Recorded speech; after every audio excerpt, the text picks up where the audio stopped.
রবীন্দ্র রচনাবলীর নবম খণ্ড দিয়ে চাপা দেওয়া সুইসাইড নোট। ছেলেকে লেখা। লিখে হাতে ব্লেড নিয়ে বাথরুমে ঢুকেছিলেন মাস্টার মশাই। দুপুরবেলা কাজের লোক দরজার তলা দিয়ে রক্ত আসছে দেখে চিৎকার করে ওঠে। ছেলেকে লেখা এই তার প্রথম এবং শেষ চিঠি।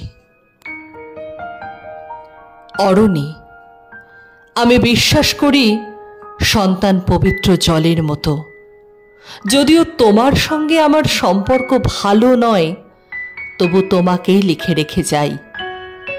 গত 2 বছর তোমার মায়ের চিকিৎসা বাবদ আমার যৎ সামান্য সঞ্চয় আপাতত নিঃশেষিত।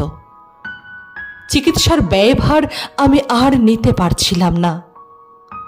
জীবনে তোমার টাকা ছুঁইনি, মরেও ছোঁবো না।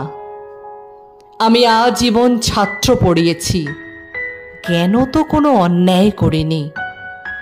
গত মাসে আমার স্কুলে এক অভিভাবক এসে ঝুলোঝুলি করেন তার ছেলেকে নেবার জন্য।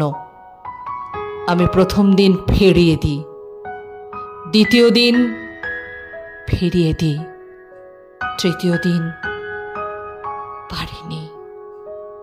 তিনি আমার হাতে একটা বড় খামে 30,000 টাকা দিয়ে চলে যান।